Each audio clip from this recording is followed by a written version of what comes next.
My father announced my brother as the sole heir and offered me a $40,000 compensation. "You were just a temporary help," they mocked. I smiled, packed my bags, and left. The next day at the investor gala, when they found out I owned the region's largest logistics firm, they freaked out. Welcome back to Vans Rock Stories. Sometimes the people who benefit most from your sacrifices are the same people who later act like you never mattered. If you've ever been taken for granted by family, let me know in the comments. And if you enjoy stories about family betrayal, success, and second chances, don't forget to subscribe. Now let me tell you what happened. My name is Zoe Donovan. I'm 35 years old. The day my father erased me from the future of our family company started like any other board meeting. For 5 years, I had been running the day-to-day operations of Donovan Supply Group. I wasn't the CEO on paper, but everyone knew who handled the clients, suppliers, staffing problems, and emergencies. At least, I thought they did.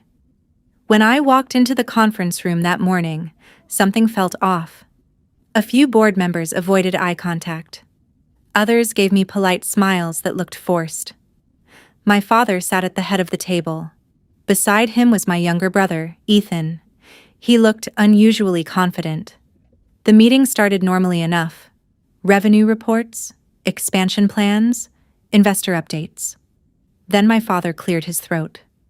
"I have an important announcement." The room immediately became quiet. He looked toward Ethan before speaking again. "After careful consideration, I've decided it's time to transition leadership of the company." My stomach tightened. As of next quarter, Ethan Donovan will become Chief Executive Officer of Donovan Supply Group. The room erupted in applause. I just sat there. For a second, I genuinely thought there had to be more. Maybe Ethan would handle public relations while I stayed in operations. Maybe there would be a shared leadership structure. But there wasn't. My father continued speaking about Ethan's vision for the future. More applause followed. That's when I noticed something. Nobody looked surprised. Not a single person. Everyone already knew. Everyone except me. The realization hurt more than the announcement itself. This wasn't a decision. It was a decision that had already been made. And I was the last person informed. Finally, my father turned toward me. "Zoe, we appreciate everything you've done during a difficult period." A difficult period. 5 years became a difficult period. He slid a folder across the table. "We've prepared a compensation package." I opened it. $40,000. I stared at the number. 5 years. Missed holidays. Late-night crises. Hospital visits with my father. Countless weekends spent saving contracts and fixing problems. Apparently, that was worth $40,000. Ethan leaned forward. "We really appreciate all your help, Zoe." Help. Not leadership. Not management. Help. Like I had simply filled in for someone. My father nodded. "You stepped in when the family needed support." Then came the sentence I still remember word for word. "You were never meant to carry this permanently." Nobody challenged him. Nobody spoke up. I looked around the table and realized something painful. They hadn't forgotten what I did. They had simply decided it wasn't important anymore. I closed the folder. "Understood." That was all I said. No argument, no speech, no scene.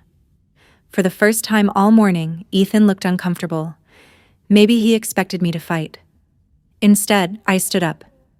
"I'll transfer all operational access by the end of the day." My father simply nodded. "Thank you." A few hours later, I was packing the last box from my office. Family photos, old notebooks, awards nobody had bothered to display. The meeting was long over. Most people avoided me as I walked through the executive floor. I was heading toward the elevator when something caught my eye. A new organizational chart had been mounted near the main hallway. I stopped. At the top was Ethan's name. Underneath were department heads, managers, and executives. I scanned the chart once. then again. Slowly, carefully. My name wasn't there. Not moved. Not reassigned. Not retired. Gone. Like I had never been part of the company at all. I stood there staring at that organizational chart for a few seconds. My name was gone. Not reassigned. Not moved. Just gone. And somehow, standing in that hallway pulled me back 5 years. Back to Seattle. Back to the life I had before any of this started. At the time, I was building a career I genuinely loved. I worked as a supply chain consultant for a national logistics firm. The work was demanding, but it was mine. I had my own apartment, my own routine, and a future I was excited about. Then my phone rang early one Thursday morning. It was Ethan. That alone felt strange. My brother rarely called. "Hey, what's up?" I asked. There was a pause. Then he said, "Dad had a stroke." Everything after that happened fast. A few hours later, I was on a flight home. The entire trip, I kept telling myself the same thing. He was strong. He'd recover. This was temporary. The company never crossed my mind. Family did. When I arrived at the hospital, Ethan met me outside Dad's room. "He'll probably recover," he said. Probably? The doctors are optimistic. Optimistic wasn't the same thing as certain. When I finally saw Dad, he looked exhausted. Not weak. Just different. For the first time in my life, he didn't look like the person holding everything together. His face softened the moment he saw me. "Zoe." "Hey, Dad." For a while, we talked about recovery, therapy, and hospital food. Normal conversations people have when they're trying not to talk about what scares them. Then Ethan stepped out to answer a call. Dad immediately looked at me. "The company needs help." I sighed. "Dad, focus on getting better." "You don't understand." His voice grew more serious. "Things aren't good." That caught my attention. My father wasn't someone who admitted problems easily. "How bad?" He hesitated. "Just help me for a few months." A few months sounded reasonable. I could take a leave of absence, help stabilize things, then return to Seattle. At least that was the plan. A few days later, I called my manager. "Family comes first," she told me. "We'll hold things together here." I promised I'd be back as soon as possible. Everyone seemed to believe that, including me. The calls from the company started almost immediately. Managers needed approvals, clients wanted answers, suppliers wanted reassurance. At first, I was simply relaying information from Dad's hospital room. Before long, I was solving the problems myself. One afternoon, Dad handed me his phone while a warehouse manager waited on hold. "Can you take this?" The next day, he asked me to review a supplier issue, then a customer dispute, then a staffing problem. The requests never stopped. Eventually, people stopped calling Dad first. They called me. By the time he was discharged, I had become the unofficial contact person for half the company. One evening, Dad handed me a set of office keys. "I need you there tomorrow." I laughed. "You know I'm not actually part of the company anymore, right?" "You are now." He smiled. I smiled back. At the time, it felt good to be needed, like I was helping my family through a difficult season. Nothing more. The next morning, I walked into Donovan's supply group expecting a challenging few months. The office seemed normal. Employees greeted me warmly. A few looked noticeably relieved to see me. I spent the day sitting through meetings, answering questions and reviewing reports. The numbers weren't great, but they didn't look catastrophic either. Not at first. By evening, most people had gone home. I was alone in a conference room with a stack of financial reports and a cold cup of coffee. I reviewed the numbers once, then twice, then a third time. Revenue was falling, debt was increasing, cash reserves were shrinking faster than I expected. I opened another report, then another. Each one painted the same picture, worse than the last. I sat back and stared at the projections on the final page. This wasn't a temporary slowdown. This wasn't a rough quarter. According to the numbers in front of me, Donovan's supply group was running out of money, and if these reports were accurate, the company might not survive another year. I printed the financial reports and drove straight to my parents' house. Dad was sitting in the living room with a physical therapist when I walked in. The session ended a few minutes later, and I handed him the stack of papers. "We need to talk." He looked at my face and immediately knew this wasn't a routine update. "That bad?" I sat down across from him. "Worse than you told me." For a moment, neither of us spoke. Then he slowly nodded. "I know." That answer irritated me more than I expected. "You know? Zoe. You told me the company needed help. You didn't tell me it was heading toward a cliff." Dad rubbed his forehead. "I was trying not to scare you away." I almost laughed. That would have been useful information before I left my job. The room went quiet. Eventually, he looked up. "Are you leaving?" It was the first time I'd seen genuine fear in his eyes. Not fear for himself. Fear for the company. I leaned back in my chair. "No."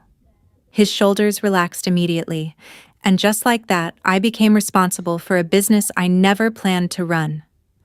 The following weeks felt like controlled chaos. Every morning started with a list. Every evening ended with a longer one. I met warehouse supervisors, reviewed contracts, answered customer complaints, negotiated payment schedules, learned which employees could be trusted and which ones only showed up when things were easy. The company had problems everywhere. Some were obvious, others were buried under years of neglect. One afternoon, I sat through a meeting with department managers. Halfway through, I noticed something strange. Nobody was talking about long-term plans. Nobody was talking about growth. They were talking about survival. Just survival. At one point, I asked a senior manager named Rick for updated staffing projections. He hesitated. "Still working on them." His answer felt rehearsed.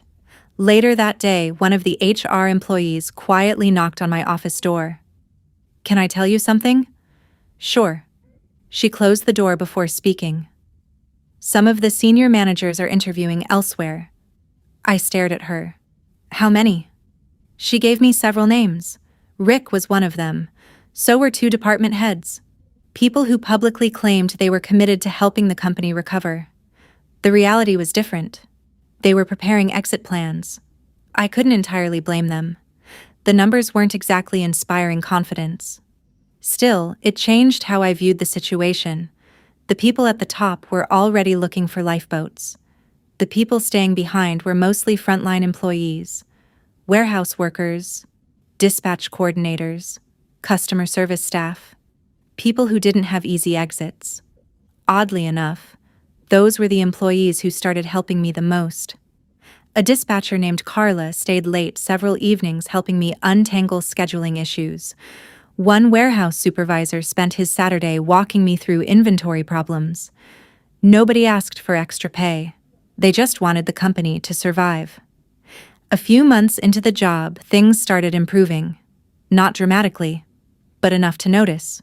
We reduced unnecessary expenses, recovered a few struggling accounts, stopped several contracts from being canceled. Small wins, the kind nobody writes headlines about. One Friday afternoon, I walked through the warehouse and noticed something I hadn't seen before. People were smiling, not everyone, but enough. One employee raised a coffee cup toward me. "Looks like we're still alive." I laughed. "Barely.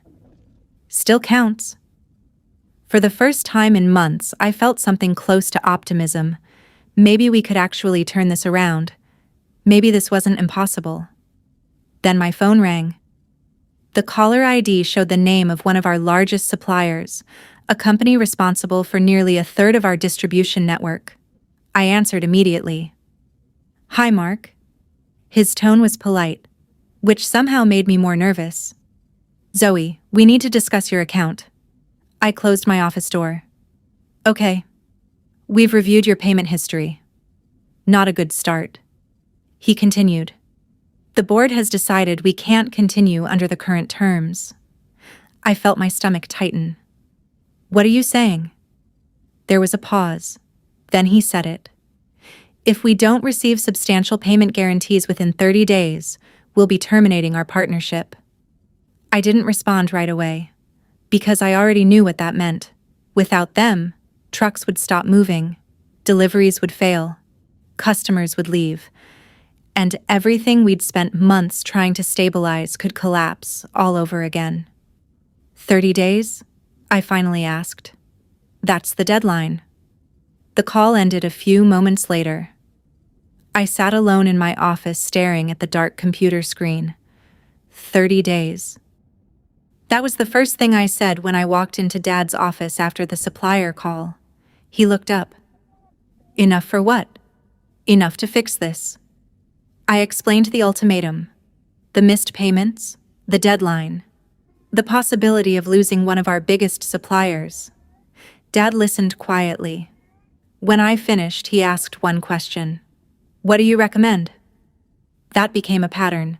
His recovery was improving, but he still couldn't handle everything. Some days he had energy, some days he didn't. So I stepped deeper into the business. I met with lenders, renegotiated payment schedules, visited clients who were thinking about leaving. Most days felt like putting out fires. One customer was preparing to move a major contract to a competitor. I drove 3 hours to meet them in person. By the end of the meeting, they agreed to stay. I celebrated with a gas station sandwich on the drive home. That was about as exciting as my life got back then. The strange thing was that I slowly stopped feeling overwhelmed. Not because things became easier, because I got used to the pressure. Every morning started with problems. Every evening ended with new ones. And somehow, I kept solving them. One Friday afternoon, Carla from Dispatch stopped by my office and handed me a coffee.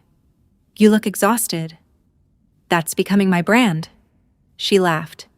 Then her expression softened. You know people appreciate what you're doing, right? I shrugged. I'm just doing my job. Most people would have left by now.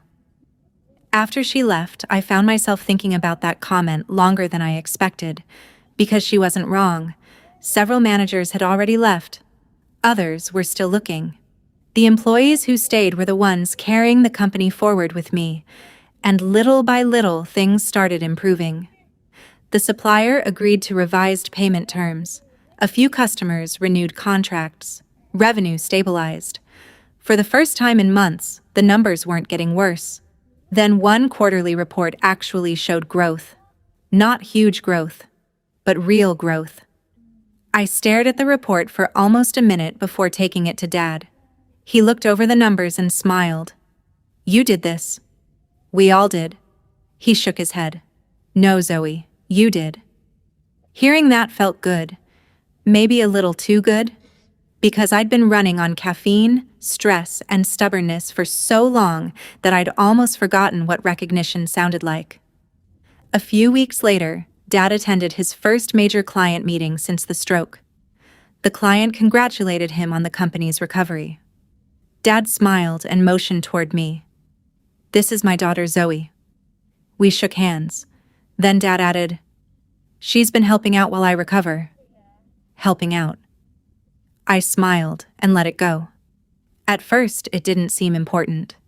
Then it happened again. A supplier luncheon. Zoe's been helping me during this transition. An industry event. My daughter stepped in temporarily. Another client meeting. She's keeping things running until things return to normal. Nobody reacted. Nobody questioned it. But each time, something about it bothered me. I wasn't helping temporarily anymore. I was running operations, making decisions, negotiating contracts, managing people. Still, I never corrected him. He was recovering. The company was improving. I told myself that was what mattered. Months turned into years. The crisis slowly faded. People stopped asking whether Donovan Supply Group would survive. They started asking about the future. One evening, I was finishing paperwork when my phone lit up. Ethan, I answered. Hey. Hey, Zoe. He sounded unusually upbeat. How's the company? Still standing. He laughed. Good, because I've been thinking.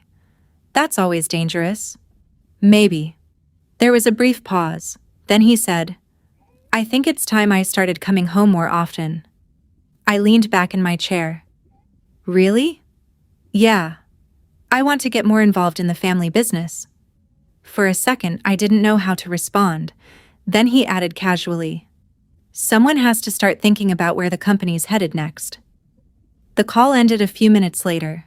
I sat alone in the office staring at my phone. For years, Ethan had barely been involved. Now, suddenly, he wanted to talk about the future. I think it's time I started coming home more often. For a while, I actually thought that was good news. Looking back, that might have been my biggest mistake.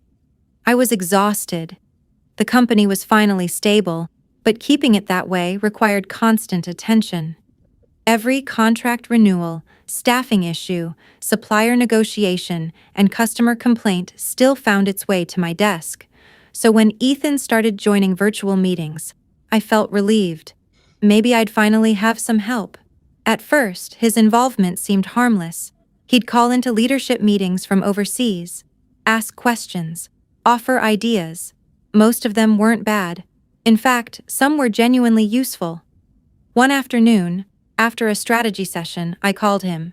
Nice suggestion about the regional expansion. He laughed. See, I'm not completely useless. I never said you were. Good. Because Dad usually acts like I am. That comment surprised me. Growing up, Ethan had always been Dad's favorite. At least that's how it felt to me. But I let it go. For a while, things felt almost normal. Our conversations became more frequent. He'd ask about company performance. I updated him on major accounts. Sometimes we'd joke about old family stories. It almost felt like we were becoming a team. Almost. The first thing I noticed was what Ethan wasn't interested in. He never asked about staffing shortages, never wanted to discuss warehouse delays, never volunteered to solve supplier disputes. If a truck broke down, he wasn't interested. If a customer threatened to leave, he disappeared. But whenever the conversation involved growth, expansion, investors, or future plans, he was suddenly available, very available. One executive meeting made that especially clear. I spent nearly 20 minutes explaining how we had reduced operating costs and improved delivery performance. Everyone nodded. A few managers asked questions. Then Ethan joined the video call. Within minutes, the discussion shifted. Suddenly, everyone was talking about long-term growth, new markets, future acquisitions, company branding. My operational report was forgotten almost immediately. I didn't think much of it at first. Different people had different strengths. That was normal. What bothered me more was Dad's reaction. Whenever I presented results, he seemed pleased, professional, respectful. But when Ethan shared an idea, Dad lit up. His whole posture changed. His voice changed. The energy in the room changed. That's exactly the kind of thinking we need. Excellent point. Very forward-looking. I heard those phrases a lot. One evening, I brought Dad updated financial reports. The company had just finished its strongest quarter since before his stroke. He reviewed the numbers and nodded. Good work. That was it. Good work. 10 minutes later, Ethan called. Dad put him on speaker. Within seconds, they were discussing market opportunities and expansion strategies. Dad sounded energized, excited. The conversation lasted almost 40 minutes. When it ended, he was smiling. I sat there quietly organizing paperwork. Eventually, Dad looked over. You okay? Of course. And I meant it, mostly. Still, a small part of me couldn't ignore the difference. One achievement earned a nod. One idea earned an entire conversation. Months passed. Ethan started visiting more often, not constantly, just enough to become a familiar presence again. Employees liked him. Investors liked him. He was charismatic, confident, good at making people feel comfortable. And to be fair, he wasn't causing problems, at least not directly. One Sunday evening, the family gathered for dinner at Dad's house. Nothing formal, just food, conversation, and a rare chance to relax. The company came up, as it usually did. Someone asked about future plans. Dad smiled. Then he looked toward Ethan. "You know, that's what I like about him." Ethan laughed. "What now?" Dad raised his glass. "You're always thinking ahead." Everyone smiled. Then Dad said something that made the room suddenly feel smaller. "Ethan is the future of this company." The table went quiet for half a second. Not long enough for anyone to react. Just long enough for me to notice. Dad kept talking. The conversation moved on. Nobody seemed uncomfortable. Nobody looked surprised. I glanced across the table at Ethan. He didn't correct him. He didn't look shocked either. He simply smiled and took another sip of his drink. "Ethan is the future of this company." I kept hearing that sentence long after dinner ended, not because Dad repeated it, because small things started happening afterward. And once I noticed them, I couldn't stop noticing them. One Monday morning, I presented a proposal to improve delivery efficiency across several distribution routes. Nothing flashy, just operational improvements, lower fuel costs, better scheduling, faster turnaround times. The leadership team approved it. Everyone moved on. A few weeks later, Ethan joined a strategy meeting by video call. Halfway through the discussion, he brought up a new idea. As he explained it, I realized it was almost identical to the proposal I had already implemented. The room reacted immediately. "That's smart. We should explore that." Excellent thinking. I sat there quietly. Nobody seemed to realize they were praising something already in progress. Even Ethan looked surprised by how much enthusiasm he received. For a second, I expected him to say, "Actually, Zoe already put that in place." He didn't. The meeting continued. I told myself it wasn't a big deal. Maybe he forgot. Maybe he didn't realize where the idea originated. But similar moments kept happening. Not dramatic moments. Small ones. The kind that are easy to dismiss individually. Together, they became harder to ignore. At an industry conference, someone congratulated Ethan on a warehouse modernization project. I had spent nearly 8 months managing that project. Ethan smiled politely and thanked them. The conversation moved on. At another event, a supplier praised his leadership during the company's recovery. Again, Ethan accepted the compliment. Again, nobody corrected the assumption, including me. At first, I wasn't even angry, mostly confused. How were people reaching these conclusions? Then I started paying closer attention. The answer became obvious. Investors saw Ethan. Clients saw Ethan. Industry contacts saw Ethan. I was usually somewhere else solving problems, handling operations, managing contracts, putting out fires. Ethan was in the rooms where stories were told. I was in the rooms where work got done. That difference mattered more than I realized. Around the same time, another change started happening. Important discussions occasionally occurred without me. The first time, I assumed it was an accident. Dad and Ethan met with a potential investment group. I found out afterward. Then it happened again. A strategy session, a future expansion discussion, a branding review. Nothing directly related to operations. Still, it felt strange, especially because I was the person who knew the company best. One afternoon, I finally asked Dad about it. We were reviewing quarterly reports. "I heard you and Ethan met with the new investors." He nodded. "Just an introductory conversation." "Why wasn't I included?" Dad looked genuinely surprised. "It wasn't really an operations meeting." That answer bothered me more than it should have, because 5 years earlier, operations had been the only thing keeping the company alive, but I let it go, at least outwardly. The truth was becoming difficult to ignore. The company was improving. Ethan's visibility was increasing. And somehow those two things were becoming connected in people's minds, even when they shouldn't have been. One evening, I attended a networking reception with several investors who had recently become interested in the company. The atmosphere was relaxed: drinks, small talk, business conversations, the usual. I was speaking with one investor when Ethan walked over. The man immediately smiled. "Ethan." They shook hands. Then the investor said something that made my stomach tighten. "I've been wanting to thank you personally." Ethan looked confused. "For what?" "The turnaround." He laughed lightly. "What turnaround?" "The company, of course." The investor gestured toward him. "The transformation over the last few years has been impressive." For a moment, nobody spoke. Ethan glanced at me, just briefly, then back at the investor. The man continued smiling, completely unaware. "You took over a struggling business and rebuilt it. That's not easy." I stood there holding my drink, listening, waiting.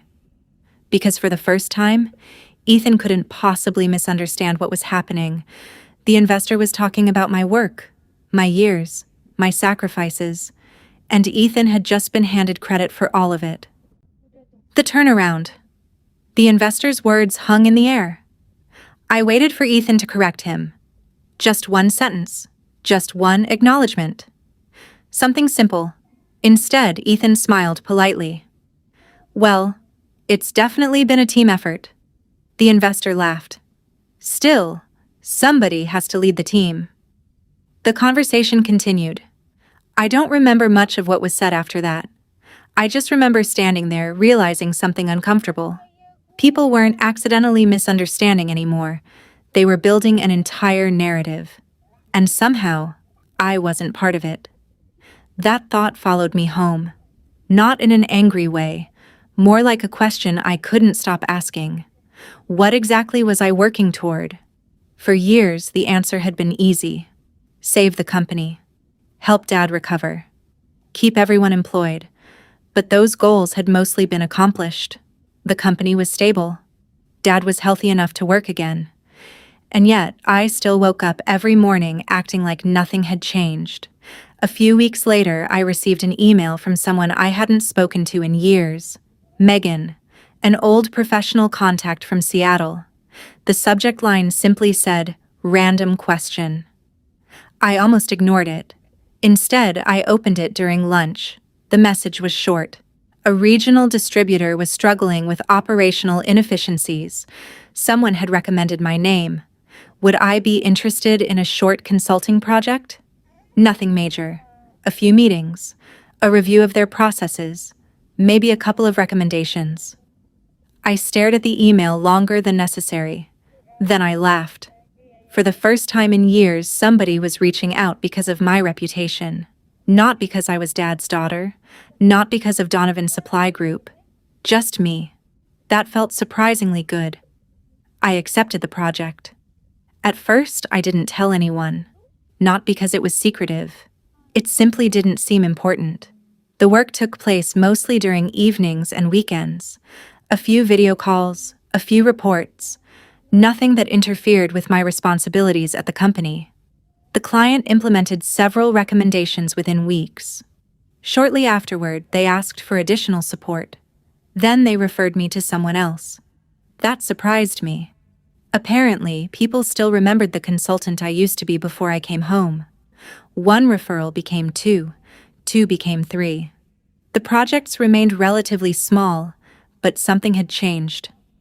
I found myself looking forward to them, not because of the money, because of how I felt while doing them. Nobody treated me like temporary help. Nobody introduced me as somebody's daughter. Nobody assumed someone else deserved the credit. The results belonged to me. One evening, I finished a consulting presentation and realized I was smiling. That hadn't happened in a while. The next morning, Carla noticed immediately. "You seem unusually happy." "I slept." She laughed. "That's not it." I smiled. Maybe I just had a good week. The truth felt more complicated. For the first time in years, my entire identity wasn't tied to Donovan's supply group. I had something else. Something that belonged only to me. Not everyone noticed the change, but I did. When company meetings became frustrating, they bothered me less.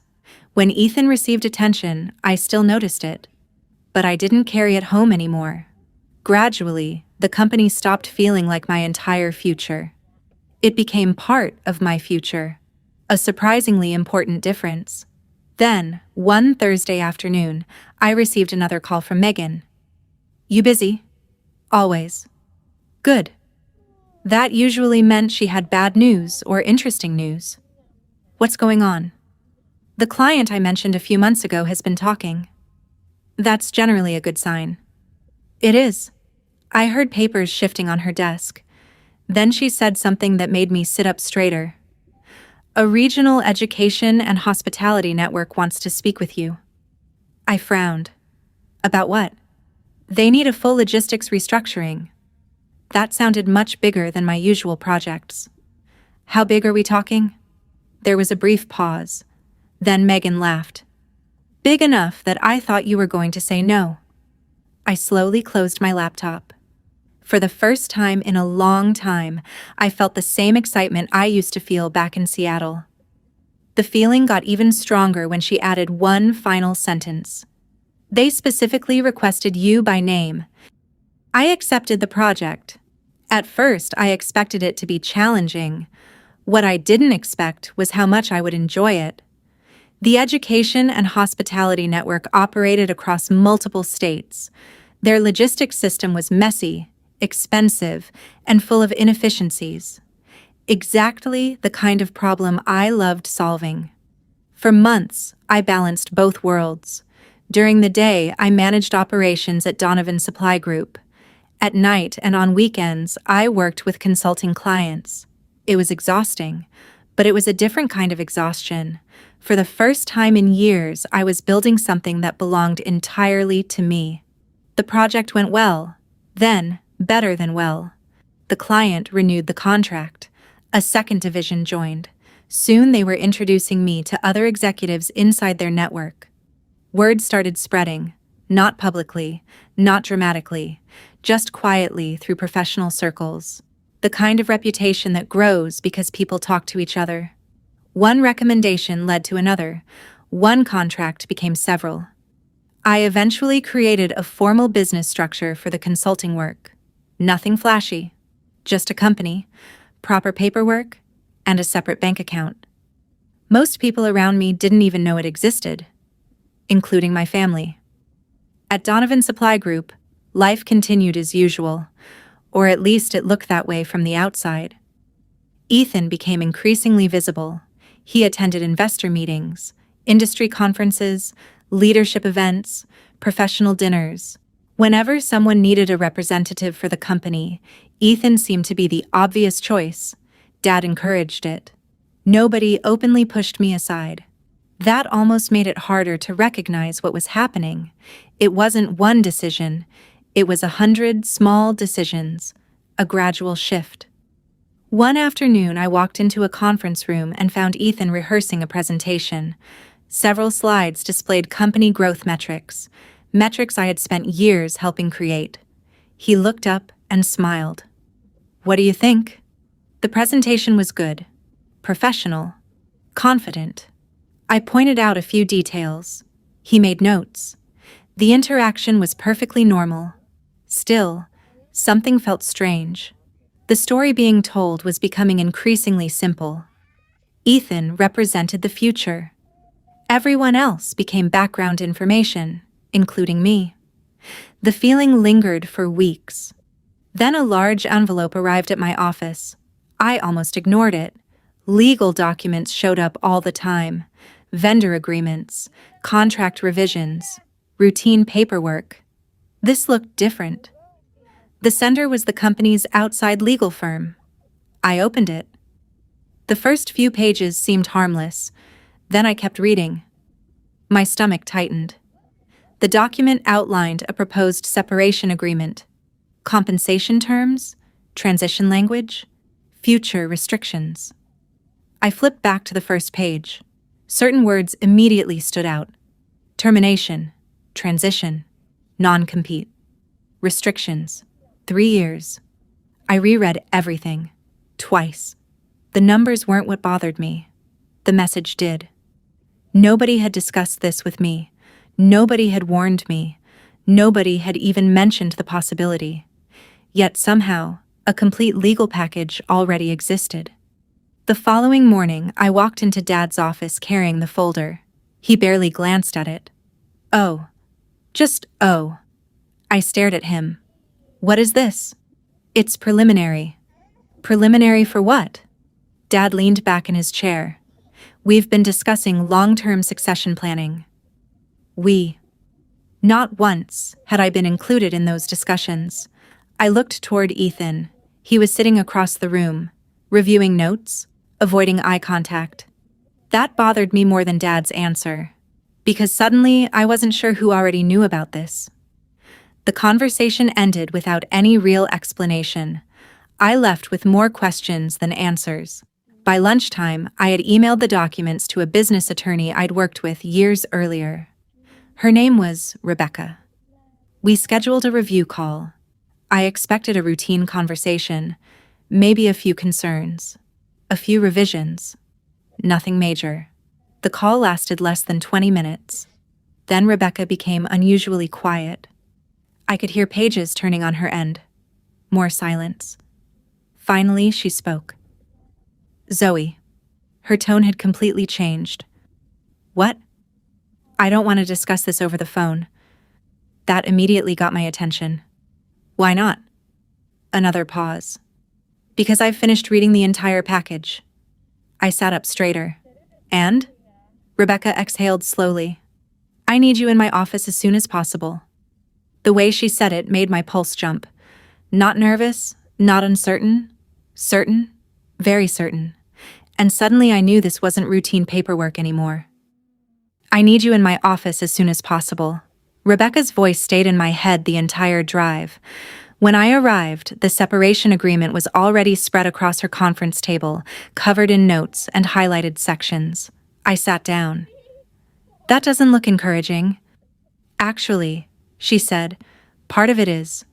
That wasn't the answer I expected. Rebecca opened another folder. Inside were documents for my consulting business, articles of incorporation, client contracts, tax records, everything I'd built over the last couple of years. She tapped the stack. Zoe, this company belongs to you, completely. I frowned. What do you mean? I mean Donovan Supply has no ownership claim. She pointed at several pages. No company funding. No shared assets. No ownership overlap. Then she looked directly at me. Whatever happens with your family business, this stays yours. For a moment, I just sat there. The relief hit me before I realized how worried I'd been. Part of me had assumed everything I built would somehow end up tied to Donovan Supply. Apparently not. Rebecca leaned back. And honestly, whoever drafted this agreement probably expected you to sign it without legal review. That comment bothered me more than the paperwork itself. Because it felt possible? Very possible. I left her office disappointed but strangely lighter. Disappointed because the agreement confirmed something I didn't want to admit. Relieved because I finally understood I had something nobody could take away. For years, Donovan Supply had been my entire world. Now it wasn't. My consulting business kept growing. The education and hospitality contract expanded into multiple locations. A second major client signed on, then another. Most evenings were packed with calls and planning sessions. The work was demanding, but it felt different from the chaos I'd inherited at Donovan Supply. This was something I was building from the ground up, something that belonged to me. Meanwhile, things at the family company kept shifting. Dad and Ethan spent more time together. More meetings, more private discussions, more conversations that somehow happened without me. Nobody formally excluded me, they just stopped including me. One afternoon, I walked into a conference room and found Ethan meeting with several executives. The room went quiet for half a second. Not enough to be obvious. Just enough to be awkward. Someone quickly changed the subject. Another manager suddenly became very interested in his notes. The meeting moved on, but the message was clear. Something was happening, and I wasn't part of it. A month later, the company announced its largest investor gala in years. The internal email described it as a celebration of recovery, growth, and future leadership. Future leadership. Those words stood out immediately. Dad seemed energized by the event. Ethan, even more. Marketing teams worked on presentations. Executives rehearsed speeches. Investors confirmed attendance. The entire company seemed focused on the gala. I tried focusing on my own work instead. One evening, I stopped by Dad's office. "Big event coming up." He smiled. "It'll be important." "For the company? For the future?" The answer felt deliberate. I nodded. Neither of us said much after that. Lately, conversations with him felt shorter than they used to. More careful, more distant. 3 days before the gala, an event coordinator accidentally copied me on several preparation files: speaker schedules, investor packets, presentation materials, routine stuff, or so I thought. Curious, I opened the presentation deck. The first few slides were exactly what I'd expected. Revenue growth, recovery milestones, company achievements. I clicked forward, then again, and again. A few minutes later, I stopped. My hand froze on the mouse, because suddenly all the private meetings, awkward silences, and missing invitations made perfect sense. This wasn't just a celebration of the company's recovery. It was a formal introduction, an announcement, a passing of the torch. And every slide pointed toward the same conclusion. Ethan wasn't being presented as part of the future. He was being presented as the future. I spent nearly an hour going through the presentation, then another. The deeper I looked, the worse it became. The slides were professionally designed, polished, carefully worded, which somehow made them more painful. There were sections covering the company's recovery, revenue improvements, operational restructuring, supplier retention, major contract renewals, the last 5 years of Donovan Supply's comeback story. My comeback story. Except my name barely appeared.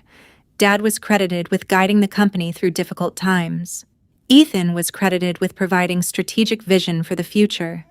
Several slides implied that his leadership had helped position the company for growth. I stared at one slide for a long time. A chart showed performance improvements over a 3-year period. The exact period when I had been working 18-hour days trying to keep the company alive. Nothing mentioned who negotiated those contracts, who rebuilt supplier relationships, who handled payroll crises, who sat in hospital waiting rooms while answering client emails. The presentation wasn't technically lying. That was the frustrating part. It simply omitted things, important things. People can rewrite history without changing a single fact. They just decide which facts to leave out. For a few days, I carried that anger everywhere. I tried focusing on work, tried focusing on clients, tried convincing myself none of it mattered. But it did matter. Not because I wanted applause, not because I needed recognition, because somebody was deliberately changing the story, and eventually, enough people would believe it. One evening, I opened an old company archive folder. I wasn't looking for anything specific. At least, that's what I told myself. Then I found an email from 4 years earlier, a supplier threatening to terminate their contract. I remembered that crisis immediately. I had spent weeks resolving it. The next folder contained financial restructuring documents, then customer retention plans, then emergency staffing reports. Hundreds of files, thousands of emails, 5 years of work. I sat there quietly scrolling through everything. The realization came slowly. I had documented almost every major decision, not intentionally as protection, just because that's how I worked. Reports, contracts, meeting summaries, vendor communications, performance reviews, timelines, approval chains. The entire recovery existed on paper. Every step, every decision, every signature. Facts don't have feelings. Facts don't care who tells the story. They simply exist. That thought calmed me more than anything else had. The anger started fading, not because I forgave anyone, because I stopped arguing with the narrative in my head. I didn't need to. The documentation already existed. A few days before the gala, Dad stopped by my office. "Will you be attending?" I looked up from my laptop. "The investor event?" He nodded. "Of course." "Good." That was the entire conversation. No discussion about the presentation, no discussion about succession planning. Nothing. He left a minute later. I watched the door close behind him. For the first time, I stopped waiting for an explanation, stopped waiting for someone to fix this, stopped waiting for the family conversation that never seemed to happen. Whatever was coming next, I would handle it myself. Quietly, professionally, the same way I'd handled everything else. That evening, I called Rebecca. Then I called Megan.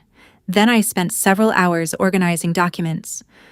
Nothing confidential, nothing misleading, nothing dishonest, just facts, dates, reports, public records, operational timelines, contract histories, information that already existed, information most investors had simply never seen. The gala arrived faster than expected. Employees rushed through final preparations. Executives rehearsed speeches. Guests started arriving from out of town. The entire company seemed excited. I felt strangely calm, almost detached, as if I'd already made peace with whatever happened next. Early that morning, before the first guests entered the ballroom, several investors received a digital information packet. Nobody had requested it. Nobody had announced it. It simply appeared in their inboxes. Inside was a straightforward summary of the company's recovery over the last 5 years. Supporting documents, performance records, operational timelines, and one very simple question: who actually led the turnaround?